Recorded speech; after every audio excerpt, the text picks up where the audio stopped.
Hello friends, জয় মোহনবাগান। গতকাল league shield জয়ের পর থেকে এখনও অবধি সেলিব্রেশন কিন্তু শেষ হয়নি, কারণ কালকে রাত থেকে কিন্তু সেলিব্রেশন চলতেই থাকছে। তো এই সেলিব্রেশন আরও চলবে এবং এরপরে কিন্তু মোহনবাগানের সামনে আইএসএল কাপের জেতার সম্ভাবনা রয়েছে, এছাড়াও সুপার কাপ রয়েছে। তো এখনও কিন্তু ফুটবল সিজন অনেকটাই বাকি রয়েছে এবং সেগুলোও আমরা জিতবো সেই আশাই কিন্তু রাখি। তবে কালকের জয়ের পর কিন্তু মোহনবাগান নতুন নতুন রেকর্ড যেমন তৈরি করেছে এবং অনেক কিন্তু নতুন নতুন রেকর্ড স্পর্শ করেছে। তো চলো এক মুহূর্তে দেখে নেওয়া যাক সেই সব রেকর্ডগুলো।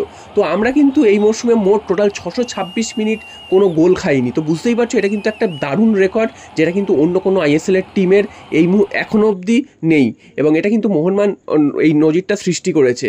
দ্বিতীয় রেকর্ড হচ্ছে মোহনবাগান কিন্তু টোটাল 17খানা ম্যাচ জিতেছে এই মরশুমে, যেটা কিন্তু এত বছরে অন্য কোনো আইএসএল অন্য কোনো দলের কিন্তু নেই। এছাড়াও তোমরা যদি এতদিন ধরে সব লিগকেও মিলিয়ে দেখো, সেই লিগেও কিন্তু এত বড় নজির কিন্তু অন্য কোনো দলের নেই। তো সেখানেও কিন্তু মোহনবাগান একটা রেকর্ড স্পর্শ করেছে। এছাড়া কিন্তু ক্লিন শিট রাখার ব্যাপারে টোটাল 15খানা ক্লিন শিট মোহনবাগান রাখতে পেরেছে, সেটাও কিন্তু একটা নজির। এই মুহূর্তে ভারতবর্ষের কোনো দল কিন্তু এই রেকর্ড স্পর্শ করতে পারেনি। এছাড়া তো পরপর দুবার লিগ শিল্ড জিতেছে, অর্থাৎ মোহনবাগান কিন্তু নিজেদের টাইটেল কিন্তু ডিফেন্ড করেছে, সেটাও একটা বড় রেকর্ড, যেটাও কিন্তু অন্য কোনো আইএসএল দল করতে পারেনি, সেটাও একটা মোহনবাগানের জন্য রেকর্ড। এছাড়াও কিন্তু আইএসএল কাপও জিতেছিল তার আগের বছর। তো পরপর 3বার আইএসএল এর ট্রফি মোহনবাগান ঘরে তুলেছে। তো এইসব রেকর্ডগুলো কিন্তু অন্য কোনো দলের সামনে কিন্তু একটা স্বপ্নের কথাই। তারপরে রেকর্ড হচ্ছে মোহনবাগানই একমাত্র দল ভারতের যারা কিনা 7বার লিগ টাইটেল চ্যাম্পিয়ন হলো, অর্থাৎ 3বার জাতীয় লিগ, 2বার আই লিগ এবং 2বার আইএসএল লিগ। তো সব মিলে টোটাল 7বার চ্যাম্পিয়ন হলো, সেটাও কিন্তু অন্য কোনো দলের কাছে কিন্তু এই রেকর্ড নেই। এটাও কিন্তু একটা স্বপ্ন অন্যান্য দলের কাছে। এরপরে কিন্তু বেঙ্গালুরু এফসি, ডেম্পো রয়েছে 5বার করে এবং আমাদের চিরপ্রতিদ্বন্দ্বী ক্লাব, তারা তো অনেক পেছনে, তারা 3টে মাত্র টাইটেল জিতেছে। তো সব মিলে কিন্তু এটা বিরাট একটা রেকর্ড। শুধু এই রেকর্ডটাই নয়, মোহনবাগান কিন্তু ট্রফি জেতার নিরিখে কিন্তু সব দিক থেকেই এগিয়ে রয়েছে।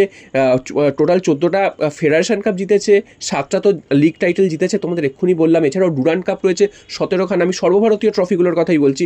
তো সেখানে কিন্তু এতগুলো সব টুর্নামেন্ট জিতে রয়েছে, সেখানে কিন্তু অন্য কোনো ক্লাবের কাছে এইগুলো স্বপ্ন। তো আমরা কিন্তু অন্যদের কাছে যেগুলো স্বপ্ন, আমরা কিন্তু সেগুলো বাস্তব করে দেখাই। তো মোহনবাগান কিন্তু বাস্তব করে দেখাচ্ছে প্রত্যেকটা বছর এবং প্রত্যেকটা বছর কিন্তু ট্রফি আনছে এবং আরও সামনে কিন্তু ট্রফি জেতার সুযোগ রয়েছে, অর্থাৎ ত্রিমুকুট জেতার সুযোগ রয়েছে আমাদের সামনে। তো সেই ত্রিমুকুট জেতার চেষ্টাই কিন্তু আমরা করব এবং আইএসএল কাপ এবং আইএসএল ট্রফি কিন্তু সুপার কাপ কিন্তু আমরা জিতবো এই আশাই কিন্তু রাখি। এছাড়াও কিন্তু আরও বেশ কিছু রেকর্ড হয়েছে, সেগুলো হচ্ছে বিশাল কায়েত, মোহনবাগানের গোলকিপার, তিনি কিন্তু একাই 14টা ক্লিন শিট রেখেছেন, সেটাও কিন্তু একটা বিরাট রেকর্ড। তো এই রেকর্ড কিন্তু অন্য কোনো ক্লাবের অন্য কোনো গোলকিপারের কিন্তু নেই। এছাড়াও কিন্তু মোহনবাগান টোটাল 56 পয়েন্ট অর্জন করেছে এই মরশুমের আইএসএল লিগে। তো সেই লিগে 56 পয়েন্ট অর্জনের রেকর্ড কিন্তু অন্য কোনো আইএসএল ক্লাবের নেই। যদিও এই মরশুমে অনেক ম্যাচ বেড়েছে, সেখানে একটা সুবিধা পেয়েছে মোহনবাগান, এটা কিন্তু ঠিকই। এছাড়া কিন্তু ডেম্পো একমাত্র ক্লাব, তারা কিন্তু মোহনবাগানের আগে রয়েছে, তারা কিন্তু একবার 58 পয়েন্ট অবধি পৌঁছাতে পেরেছিল। তো সেই রেকর্ডটা ভেঙে দেওয়ার সুযোগ ছিল যদি না মুম্বাই সিটিএফসি ম্যাচটা মোহনবাগান ড্র করতো। সেটা যদি ড্র না করে জিততে পারতো তাহলে কিন্তু সেই রেকর্ডটাও ভেঙে যেত। এছাড়া কিন্তু মোহনবাগান টোটাল 11খানা হোম ম্যাচ জিতেছে 12টা ম্যাচের মধ্যে, এই রেকর্ড কিন্তু অন্য কোনো দলের নেই। এই রেকর্ড কেউ ভাঙতে পারবে কিনা এটাও কিন্তু সন্দেহ। একমাত্র মুম্বাই সিটিএফসি, তাদের বিরুদ্ধে মোহনবাগান হোম ম্যাচে ড্র করেছিল, বাকি 11টা ম্যাচ মোহনবাগান প্রত্যেকটা ম্যাচ কিন্তু জয়লাভ করেছে। এটা কিন্তু বিরাট একটা রেকর্ড। এছাড়াও অ্যাওয়ে ম্যাচে মোহনবাগানের রেকর্ড কিন্তু দুর্দান্ত, সেখানেও কিন্তু তারা বেশ ভালোই পারফরমেন্স করেছে।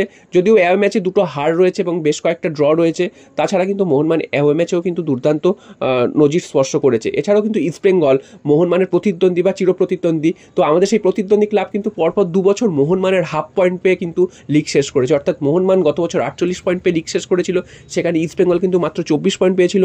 এবছর মোহনবাগান 56 পয়েন্ট পেয়ে লিগ শেষ করলো, ইস্টবেঙ্গল কিন্তু মাত্র 28 পয়েন্টেই দাঁড়িয়ে রয়েছে। তো সেখানেও কিন্তু একটা রেকর্ড মোহনবাগান ক্রিয়েট করলো, এটা বলাই যায়।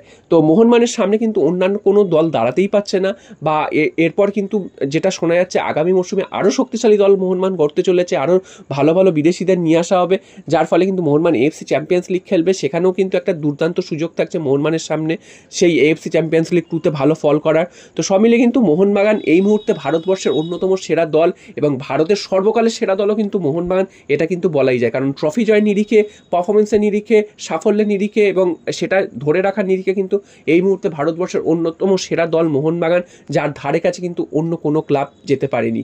তো তোমাদের কি মনে হয়? আমার তো খুব দারুণ লাগছে। তো তোমরা তোমাদের ফিলিংসটা কমেন্ট করে জানিও। জয় মোহনবাগান।